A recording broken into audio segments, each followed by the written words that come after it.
One of the best things a film can do, at least in my opinion, is breaking free from the traditional filming style. Don't get me wrong, there are plenty of movies that are masterpieces and that I enjoy that aren't exactly doing anything crazy with the cinematography.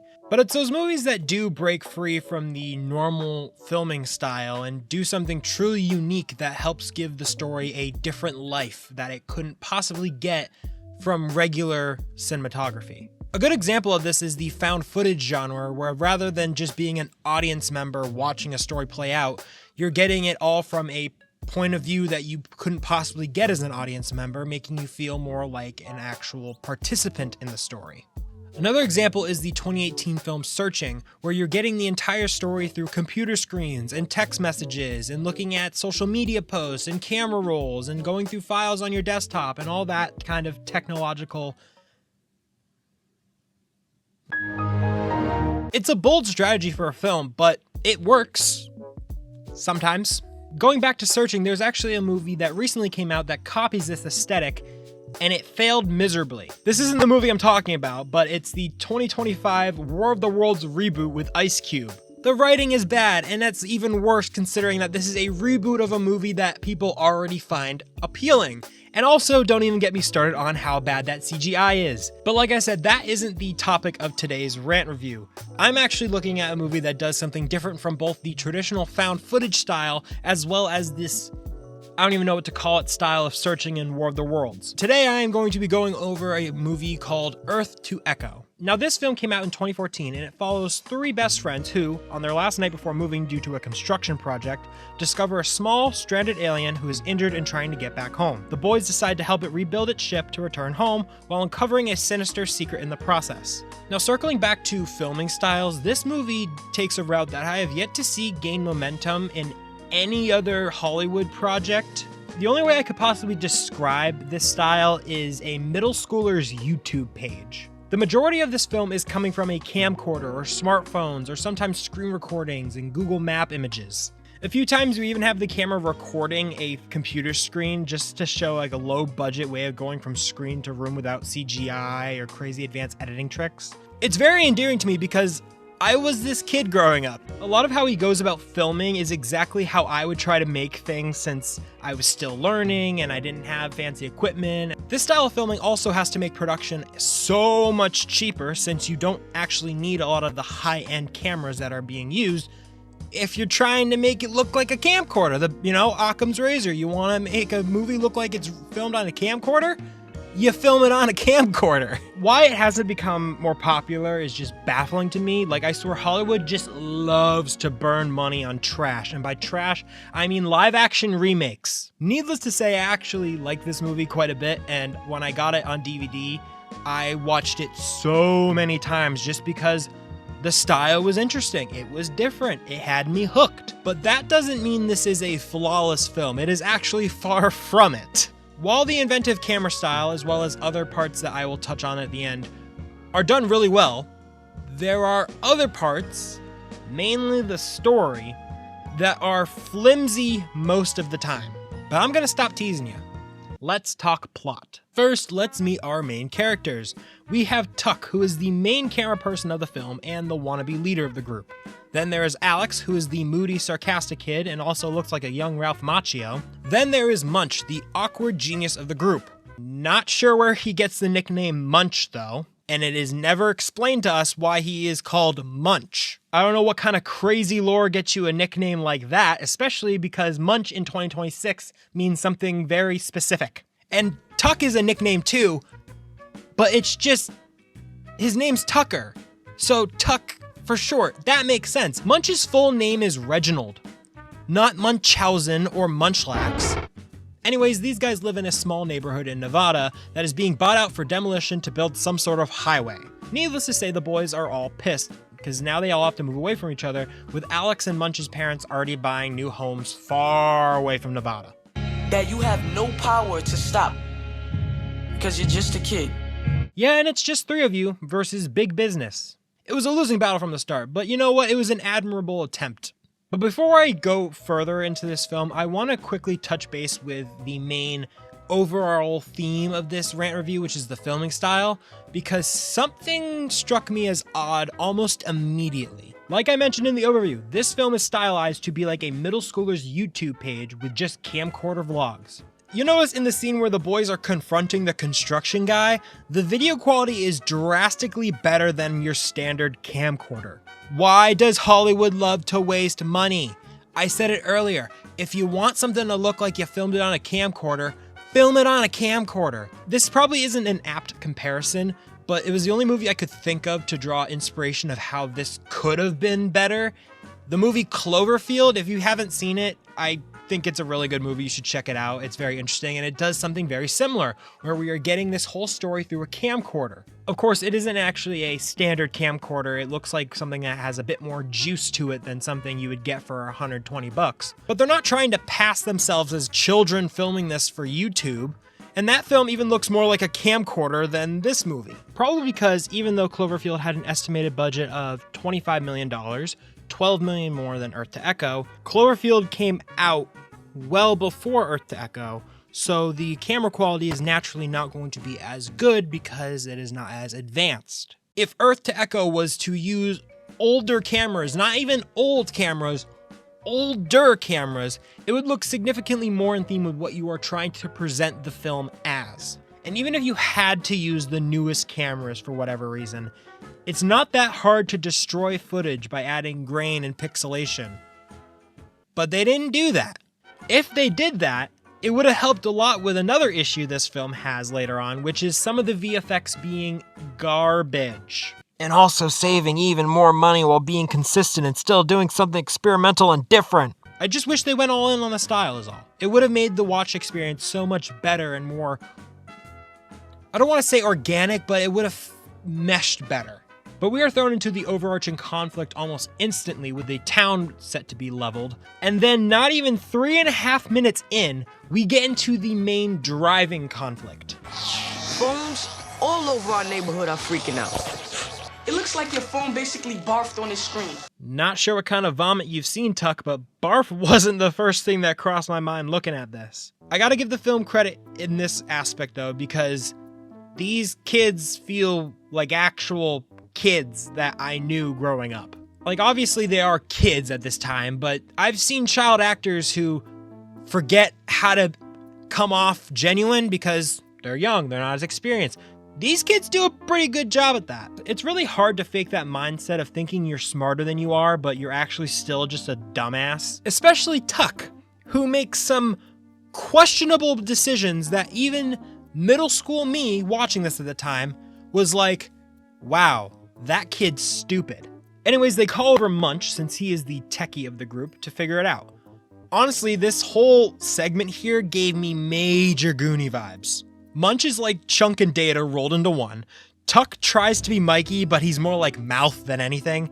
And Alex is Brand without even trying, but like a nicer version that doesn't start off the film as a wannabe jock. Also, since this movie has an alien in it, it takes the Goonies and then it interjects stuff from E.T., so this whole film is basically a love letter to Steven Spielberg, but like a poor handwriting, bad grammar here and there kind of love letter, you know? The boys play around with some spare phones to replicate the glitch, and after online digging, Munch finds out that the image on the screen is nearly identical to a map located in the middle of the Nevada desert. The boys then plan to spend their last night together not having one last hurrah, but sneaking out of their houses in the middle of the night to find some random shit in the desert. But before they go, they gotta prep. And that just means that Tuck's gonna sit them down to go over how they're gonna lie to their parents, and he shows off his cameras that, once again, cannot possibly meet the quality the film presents them as. Hell, Tuck's camcorder is very similar to the one I grew up with, and I promise you that that camera isn't even meeting 4K standards. Also, how is the audio quality so good? I don't see an external mic on that camcorder, and that internal mic is going to be dog shit and not able to pick up on Alex or Munch's voices individually from the entire cafeteria of people talking. At this point, I think that camera is either some sci-fi shit or pure magic. Tuck then pulls out some Ray-Ban Meta glasses nearly a decade before Zuckerberg did, and we get another moment of these actors actually being kids. I'll prove to you guys, spy glasses get you girls. Oh my gosh, he's going over there. I was just... Okay, can I borrow a piece of paper, please? We're about to see right now. No, you didn't get Emma's number. Yes, I did. Mannequin girl? What kind of name is that? What? That's what I call her. I think mannequins are hot. Huh? You know, I'm starting to piece together where the Munch nickname could have came from. And if what I'm thinking is correct, then Munch is canonically banned from every single Old Navy. But the day of their stupid, crazy, idiotic adventure finally arrives. Our whole lives we've been nobodies. Invisible. The good kids. But not anymore. Anyways, we get some more insight on the boys' living situation, starting with Tuck, who is completely ignored by his family. He even straight up tells him his plan to go to the desert. Spending the night at Alex's house so we can play a new video game. Have whatever you want, honey. I lied, actually.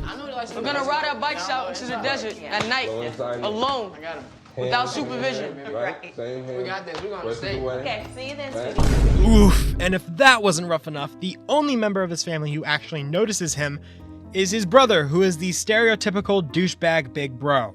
You know what, man? Look, my girl's throwing this huge party later tonight. If you want to come by. You serious? Yes, I'm serious. Because not a lady in the world can resist a natty old BMX bike. What's the 0 to 60 on that bad boy, huh? 2, 3 days? Looks like stupid runs in the family. Yes, he does only have a bike, because he is in middle school, and not old enough to drive.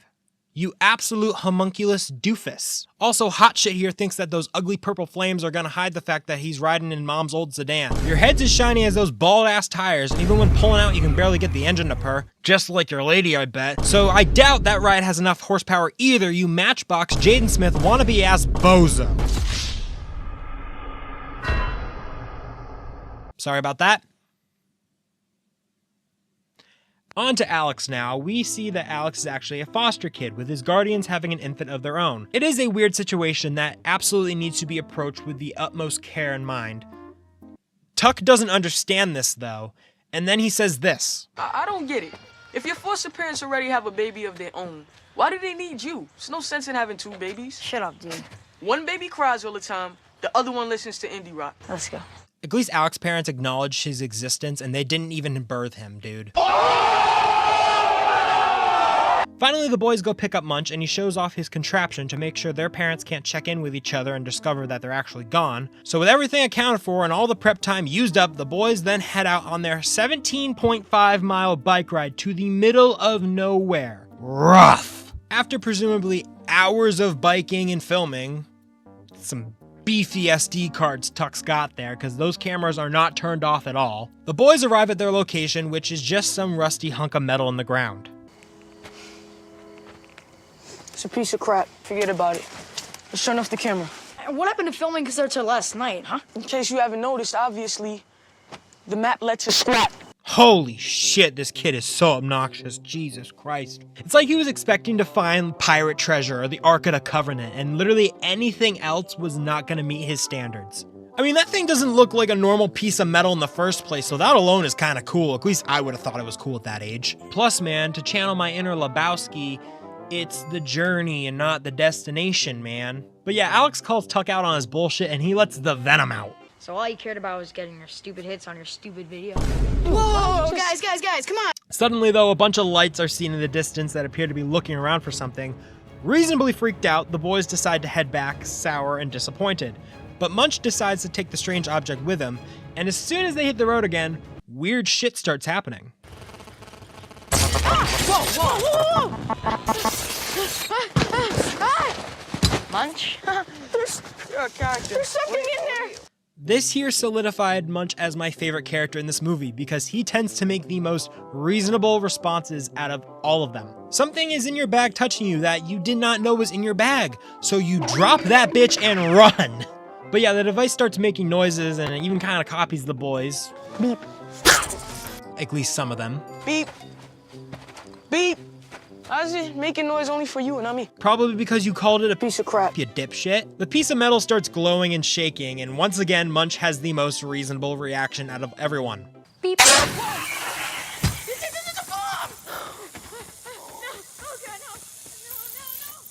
Tuck, though, has a very different idea of how to handle this situation. Tuck, What? just don't do it again. Are you insane, Tuck? It gets worse, too, because it seems Tuck sees himself as a mini MacGyver. When it's a bomb, you have to act quick. I seen it on some TV show or some movie or something.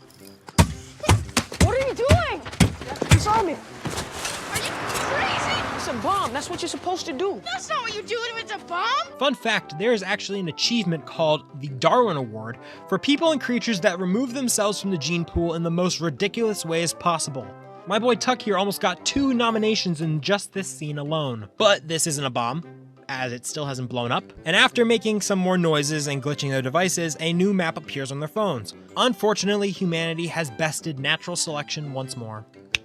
So the boys follow this new map to some random barn. Correction, some random barn on someone's property while they are still home. After nearly being assaulted by a flying tractor part and Tuck getting his near 3rd nomination for dumbest ways to die, the part latches onto the device, opening it up a bit to show there's actually a little guy in there. They then play 20 questions with the alien, and they only give us a few answers before dropping into an exposition dump.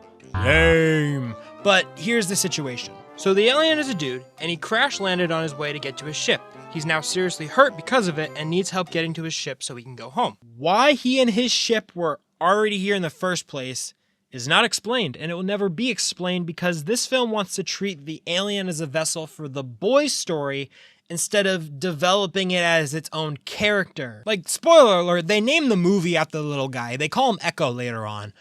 Like, give him something more than just going... After a brief celebratory proto-Fortnite dance at the thought of helping an alien, the boys then follow another map to a pawn shop. So are you, Snoopy. The cringe of a middle schooler. I don't miss it. And I would know, because I was that middle schooler. Everybody, Beast here, and I'm back with another video, and today I'm here with Wolverine. Say hi, Wolverine. Back off, bub. But wash, rinse, repeat, the part flies around trashing the place before reaching the pod and fixing it some more. The shop owner is surprisingly chill about this whole thing, though. Babushka.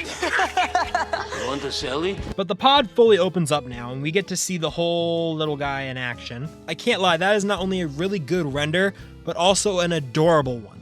But yeah, the boys have a little bonding montage with the little guy, and because of his ability to mimic ringtones, they decide to name him Echo. Also, I'm honestly just glad that they didn't give him any of the names that Tuck threw out. You gotta give him a name that's powerful, like Master Blaster.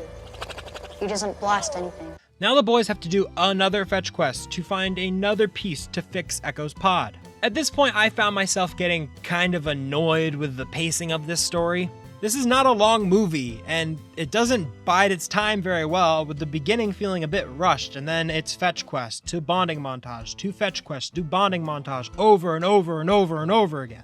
It doesn't even give you a sense of how many pieces are left to find, so you just don't know where you are in the story until the very obvious falling action occurs, which isn't yet. This might just be me, but I am seeing a pattern, and I am interpreting it as a haphazard correction midway through the film.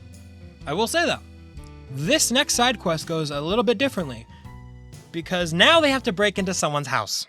And to make matters even worse, not only are the people who live there home, but they actually know one of them, the fucking mannequin girl. Then these boys sneak into a girl's room while she has no idea they're even there, and then they end up trashing the place just like the barn in the pawn shop. Cue the inevitable curveball. What the? Why is my room destroyed? Why are you filming this? And what is that? An alien came to Earth to give you guys maps. Whoa. Wait, hey, I wanna go. Really? Oh shit, double curveball. So not only is she handling random dudes in her now trashed room significantly better than anyone with a sense of self, she wants to join them.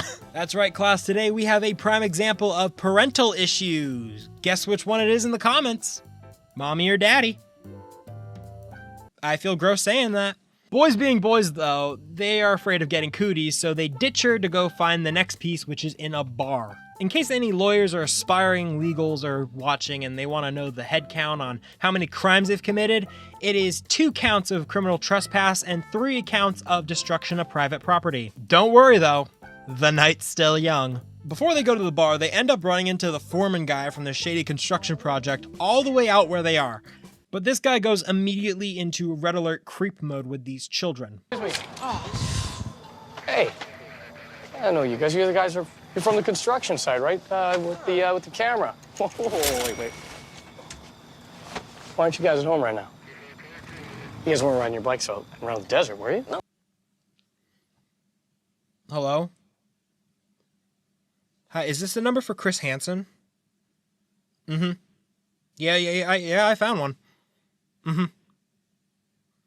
Yeah, I think a drone strike would work, yeah. Mm-hmm. Yeah, I can get the coordinates in just a few. Okay, thank you so much, sir. Yep. Bye. Ugh! In all seriousness, though, this guy has no fucking clue how to have a regular conversation, especially with children. Hey, you camera kid, you're in this town pretty late. Was that because you're in the desert? Like, obviously, he was right on the money. They were in the desert. But it's like in math class when the teacher takes point off your homework because not only did you not show your work, but you did a completely different formula than what's taught in class. Like, that's what happened here. He got the right answer, but he didn't go about it the right ways. But luckily, Mannequin Girl shows up and flexes her acting chops, which scares the workers away. The boys now have no choice but to include her on the quest to the bar, as well as the rest of the night. Inclusion, am I right? So this girl, man, she been tailing us into our house, spying on us like some creepy stalker. She'd overheard our whole plan. My guy. Tucky. T-Money. You guys broke into her house and trashed her room, and all she wants to do is join you. You 3 should be in prison right now. Take the blessing. Anyways, they go to the bar, and the same shit happens, then they run away. Honestly, a little nitpick here. I don't get why every single time the piece has to just go flying around everywhere and trash the place. Like, it made sense in the barn because they were running away from it. It sort of made sense in the pawn shop because there's a lot of shit in there. The kids are right next to where the piece is, and then it still goes right past them and just flies around and flashes and mangles shit, and then it comes all the way back where it started to connect to the pod. Once again, just seems like a waste of money to make the film more flashy, but that should be expected at this point. They then sneak into an arcade to get 2 pieces. Ooh, 2 this time. The 2 in 1, that's a bargain if I ever heard one. We also find out that Echo didn't just crash land on Earth, but he was actively shot down. We learn this because during a montage, Tuck mentions how Emma just runs off with Echo and talks with him. And then in the arcade, she just reveals that little nugget of information. Stop exposition dumping. It is such a lazy tactic. It is, and people know it. People know when they're getting an exposition dump. No one likes it. A security guard shows up though and ends up capturing Alex. Miss Mannequin runs back for him with Echo because screw trying to keep the alien away from authority figures, right guys? Meanwhile, Munch tries to calm down and Tuck complains about everything. If people would have listened to me, Alex never would have gotten caught. Per usual. Breaking and entering, destruction of property. Those are felonies, kid. Objection! Your Honor, depending on the price of machines as well as intent, the destruction of property could be considered a misdemeanor, not a felony. You also have to take age into account as well as history of offenses, which is, if you see, 0. Plus, simple security camera footage will show my client here actually never even laid a hand on any of the broken property, and therefore the destruction of property charges should be thrown out completely. As for the breaking and entering, we wish to take a plea deal of 5 months of house arrest without Xbox, as well as a month of community service after said house arrest. Think it could pass the bar? I couldn't even pass frickin' Ace Attorney. I don't think I got shot with a bar. So then Miss Mannequin gets Echo to fuck with the lights and tech in the arcade and somehow distracts the guard enough to grab Alex and run out. Alex is then pissy because he feels abandoned by the others. I can understand why he feels that way. But what did he think Munch and Tuck were gonna be able to do to solve this situation? Like, Munch maybe, but Tuck sure as hell wasn't gonna do shit. He even says as much later on. I always get your back, man. I never let you down. I always get your back, most of the time. Just when I'm not freaked out about security guards, all right? But yes, now they are at a diner, and for some crazy reason, one of the waitresses makes a call while glancing at the kids. Being respectful patrons, mind you, they're sitting down, they're being quiet, and they even bought food, they're not just loitering. Then Jared Fogle appears and talks to that waitress, then waltzes over in the creepiest way you can. He then takes the bag with Echo in it, and while everyone just sits there in some kind of genjutsu, Munch muscles up, races after him, and runs into his truck as it's pulling away. Another reason why I thought Munch was the best character in this film. You know, he's reasonable when it needs to be, but he's a goddamn beast when it counts. The others snap out of the confusion and try to figure out how they're gonna get back to their neighborhood and fast. And for once, Tuck actually comes up with a somewhat decent idea. All right, I think I got a faster way. Who wants to go to a party? So now they head to that party Tuck's lame-ass brother mentioned earlier in order to steal his car. Luckily, Tuck's brother is a lightweight who is too busy being passed out in a bathtub to care that his quote-unquote chick magnet is missing, and being driven by his lead-footed 13-year-old brother. Be calm. I'm sorry about that. Oh my god. We're good. With a ride that has an actual motor secured, the three drive all the way back to their neighborhood where the construction site is and sneak in. That does not look like a freeway. Gee, what gave it away? Was it the lack of any semblance of roads or ramps being built? Or was it the fact that the foreman of the project seems to care more about the alien you found in the desert than anything else? So yeah, they find themselves in a trailer that's full of lab equipment and corkboards of clues and shit. We learn that they found Munch in the back of the truck, and he most likely tells them everything because he is a child and these are evil people. We also see these jokers study Echo doing the most invasive procedures on him while he's still awake. I love how in movies that involve aliens in them and humans interacting with them, we just throw any sort of semblance of ethics and do the most invasive procedures possible on these creatures. Even if it means ripping out a tiny creature from its pod, then sticking shit into its eyes as it clearly cries for pain. Great job, humanity. Thanks for showing the rest of the universe just how sadistic we are. The rest of the kids are caught and then are questioned by the Jeffrey Epstein clone, who admits that they are actually scientists on a mission to study Echo and his technology.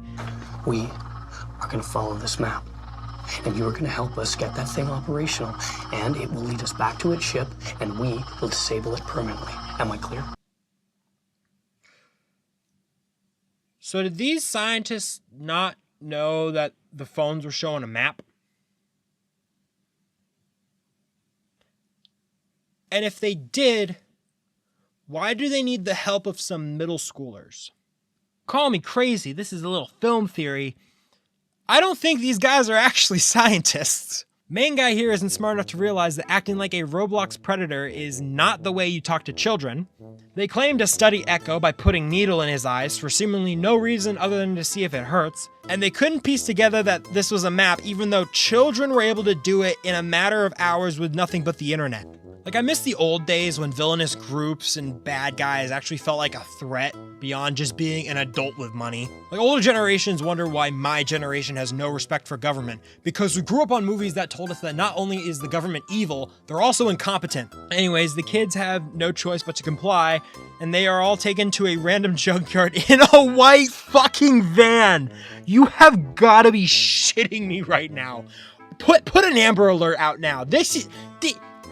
The optics. All it's missing is for the main dork to go, hey, can you help me find my puppy? There's free candy in it for you if you do. But they arrive at the junkyard, and because of the dumbass experiments, Echo ends up dying right in front of the kids. Again, these government scientists are morons. You go and probe the poor guy's eyeballs, but then you say he's actually really valuable. And now he looks like he was punted around like a hacky sack before croaking. Also seems like they didn't figure out that Echo was the one sending the maps, so no Echo, no maps. No maps, no ship. No ship, no military contracts.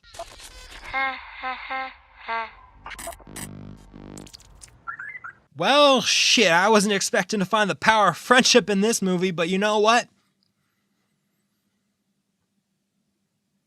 But yeah, Echo wakes up and uses some of the scrap around him to fix his pod, and then he goes full Magneto mode on the creeps. The kids then make a break for it, stealing one of the vans, leading to a car chase with one of the most embarrassing displays of CGI you will ever see from the early 2010s.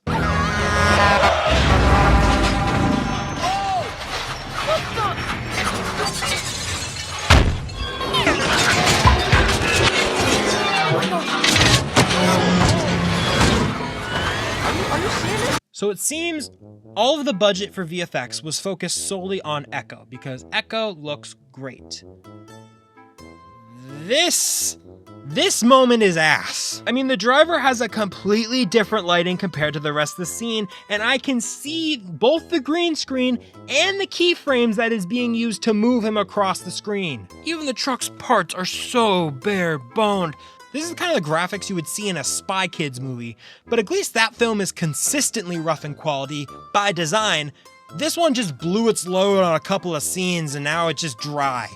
Anyways, they return to Alex's house and Echo uses Dig right in the backyard. They then piece together that the spaceship is buried under the neighborhood, and that's why the agents were actually trying to buy up all the houses so they could go digging. Alex decides to follow Echo into that hole that is suddenly big enough for him to crawl inside of, and he joins him inside the ship followed by the others.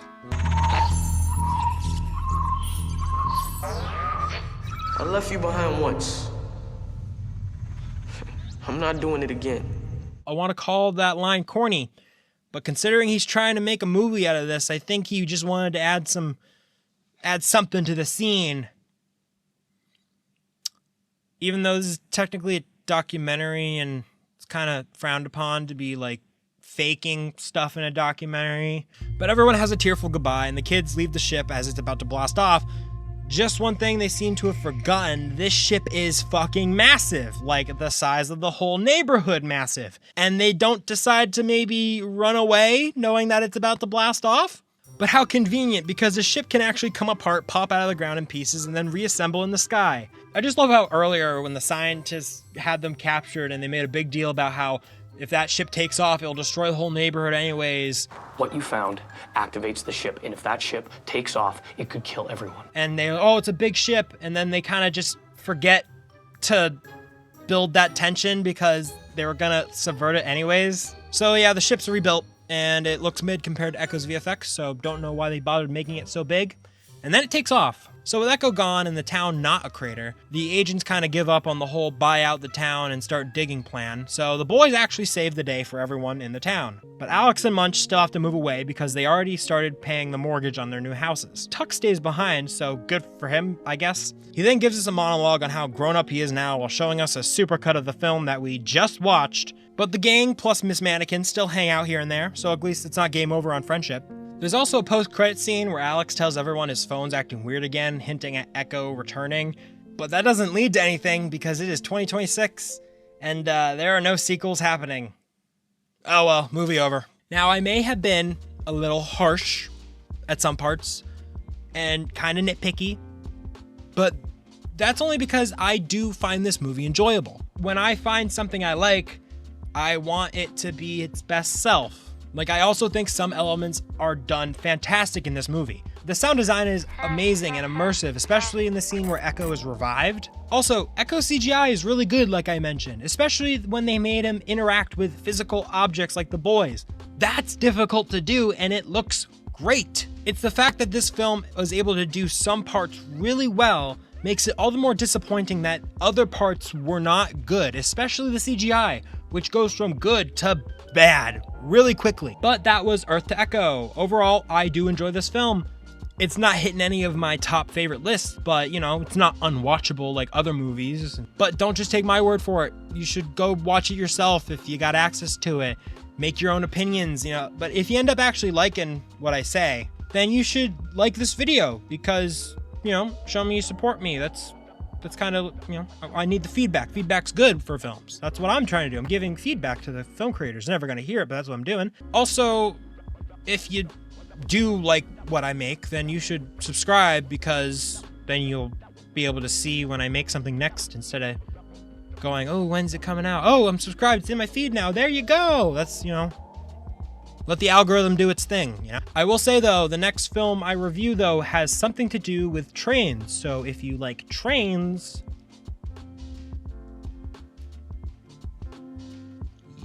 come watch. Anyways, that was this. Peace.